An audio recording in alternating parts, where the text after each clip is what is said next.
السلام عليكم ورحمة الله وبركاته. حبايبنا ازيكم عاملين ايه؟ يا رب تكونوا بخير. اللهم صل وسلم وزد وبارك على سيدنا محمد وعلى آله وأصحابه أجمعين. النهاردة معانا وصفة الدوناتس، وصفة حلوة جدا، خفيفة وسهلة قوي، وطريقتها كمان سهلة وبسيطة، والمكونات كلها بسيطة اللي معانا. تعالوا نشوف المكونات بتاعتنا ونشوف هنعملها ازاي مع بعض. هنا معايا 4 معالق من السكر البودرة، 4 معالق كبار سكر بودرة اهو. لو حابة تحطي سكر من العادي مفيش مشكلة، بس هياخد معاكي وقت في التقليب شوية. هنا السكر البودرة بيسهل عليا في التقليب. وكمان معلقة من الخميرة الفورية، برضو معلقة كبيرة، وابتدي اقلبهم مع بعض. عندي كوبايتين من اللبن الدافي، واللبن يبقى دافي ما يبقاش سخن قوي عشان يتفاعل مع الخميرة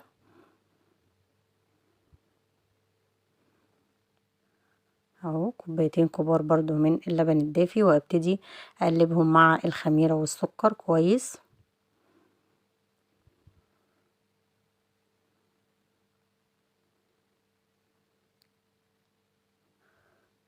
هنزل كل السكر والخميرة اللي موجودة في الطبق واقلبهم مع بعض. هنا بقى هغطيهم شوية، حوالي 5 دقايق كده، عشان الخميرة تتفاعل مع اللبن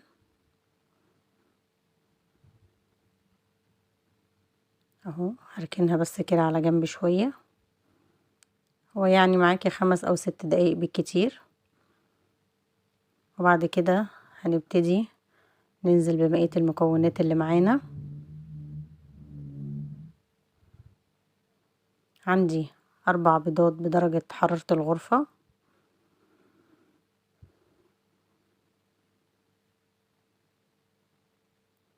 هنزل بال4 بيضات وابتدي اقلبهم برضو مع المكونات بتاعتي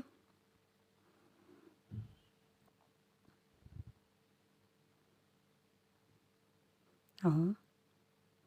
طريقته سهلة خالص وبسيطة، جربيها وهيعجبك قوي.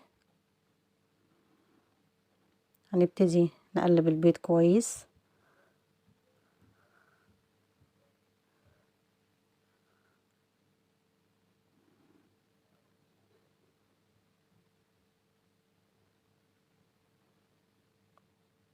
لسه مستمرين في تقليب البيض واللبن مع باقي المكونات، وكمان معانا كيس من الفانيليا.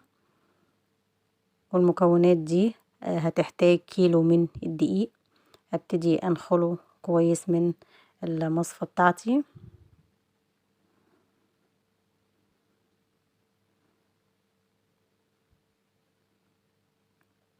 الخطوة دي مهمة، هتخلي الدوناتس بتاعي يكون طري وحلو اهو.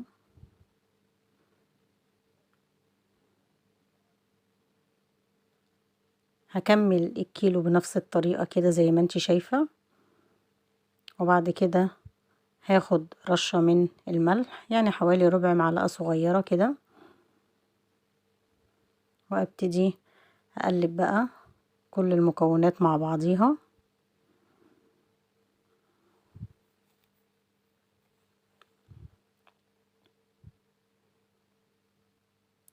هو سهل خالص ومش بياخد وقت. طبعا بقى هنشيل المعلقة ونبتدي نعجن بايدينا. لو موجودة عندك العجانة هتبقى حلوة قوي برضو. وهنا اهم خطوة هي خطوة عجن العجين كويس. ابتدي الم الدقيق بقى مع المكونات بتاعتي واعجنه كويس جدا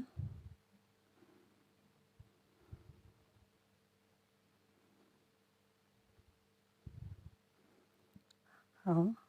بدأت العجين تلزق في ايدي خلاص.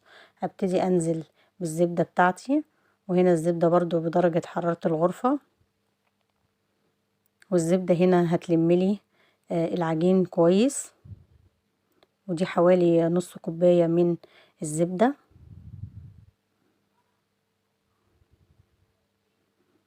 اهو.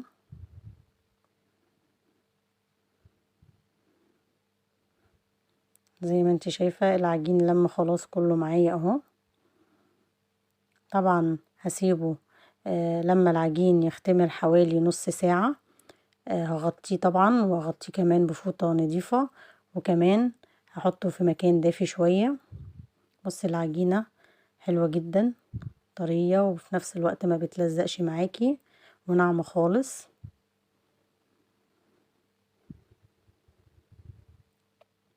هغطي بقى العجين بتاعنا وهنركنه نص ساعة.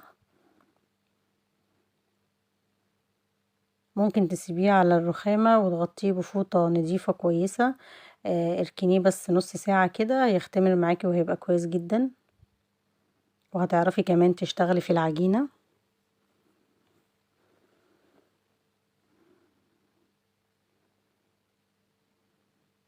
جربوه قولولي رأيكم ايه في الكومنتات.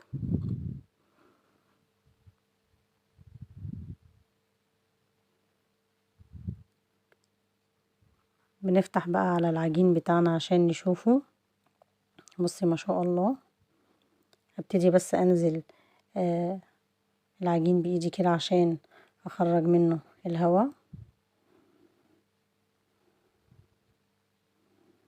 اخده بقى على الرخامة بتاعتي وابتدي اشتغل فيه واحدة واحدة. ادوس بس عليه كويس اخرج منه اي هواء موجود فيه. بص العجينة ما شاء الله حلوة جدا، ولا بتلزق ولا اي حاجة. هنحط بس شوية من الدقيق على الرخامة عشان خاطر اعرف اشتغل في العجين كويس. هقلب العجينة في الدقيق وابتدي اقطعها لاربع قطع.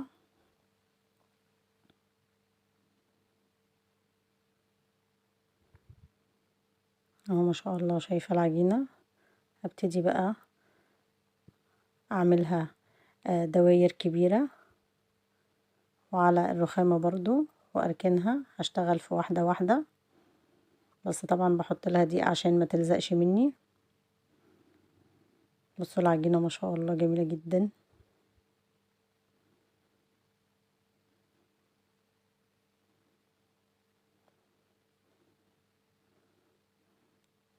اهو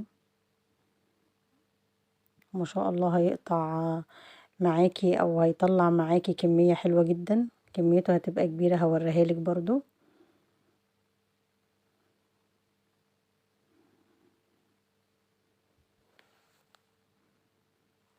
وهاخد القطعة الرابعة وابتدي اعملها دايرة برضو واشتغل فيها على طول، او اخد اول قطعة انا ركنتها واشتغل فيها على ما الباقي يرتاح معايا شوية دول.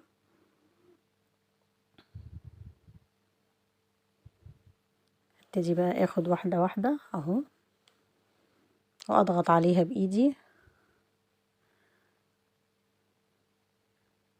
وكمان ابتدي افردها اهي.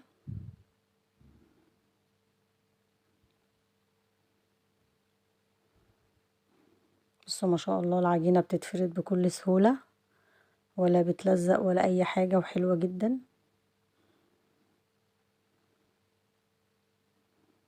نركن بس دول على جنب عشان ما تخبطش فيها اهو.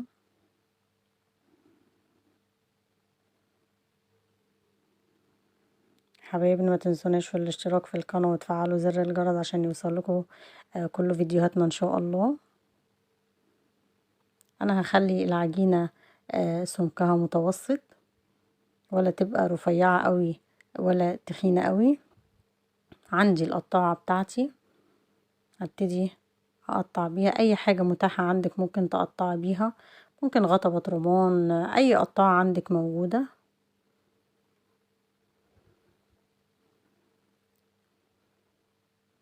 اهو. على قد ما العجينة تجيب معايا هبتدي اقطع. واشيل اللي حوالين العجين دوت. طبعا هنبتدي نشكله تاني.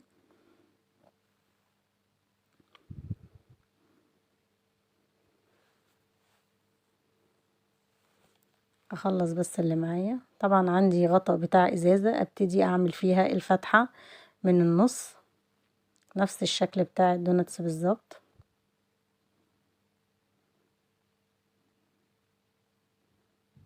اضغطي على الغطا بتاع الازازة كويس جدا هتطلع معاكي اهي. بس ما شاء الله حلوة جدا. عندي طبعا الصاج بتاعي محطوط فيه ورق زبدة وبرص في الصاج، بس عشان المكان مش مكفي يعني هوريهولك بعد ما اخلص.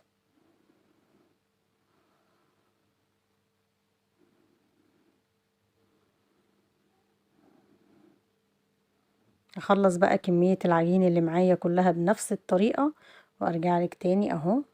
دي اخر قطعة في العجين. طبعا في شوية عاملين لهم الفتحات اللي في النص وشوية سايبينهم كده من غير فتحات خالص.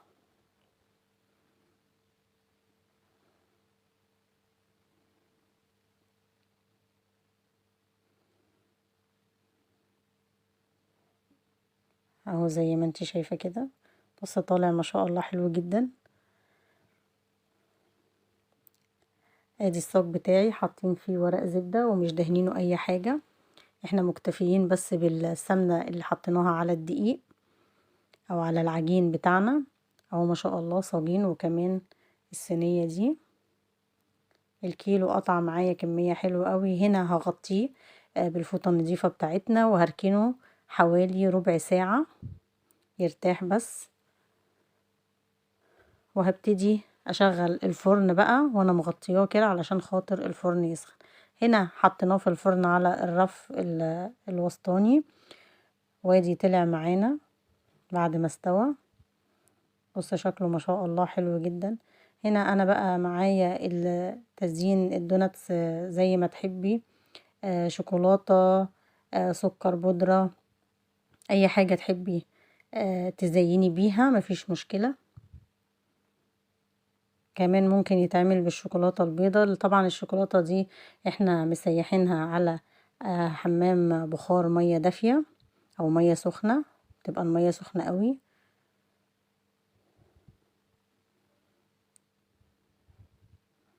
اهو. ده سكر بودرة للناس اللي بتحبه برضو بالسكر بيبقى طعمه حلو جدا. بجد الكمية بتاعته كانت ما شاء الله حلوة قوي. وبجد طعمه جميل. انا طبعا ما كانش متوفر عندي الشوكولاتة البيضاء فاستخدمت دي مع السكر البودرة برضو.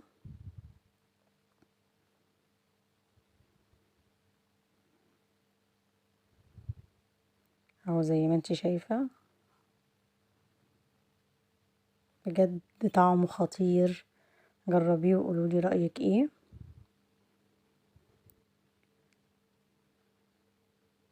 هنا هناخد شوية من السكر وهنبتدي نرشهم عليه كده من فوق اهو بالراحة كده.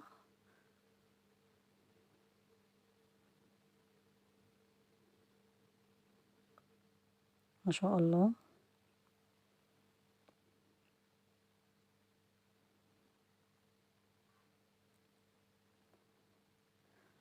طبعا الولاد عايزين كلهم شوكولاتة فطبعا بنعمل الشوكولاتة اكتر شوية اهو. ده حطينا عليه الشوكولاتة ورجعنا رشينا عليه رشة خفيفة من السكر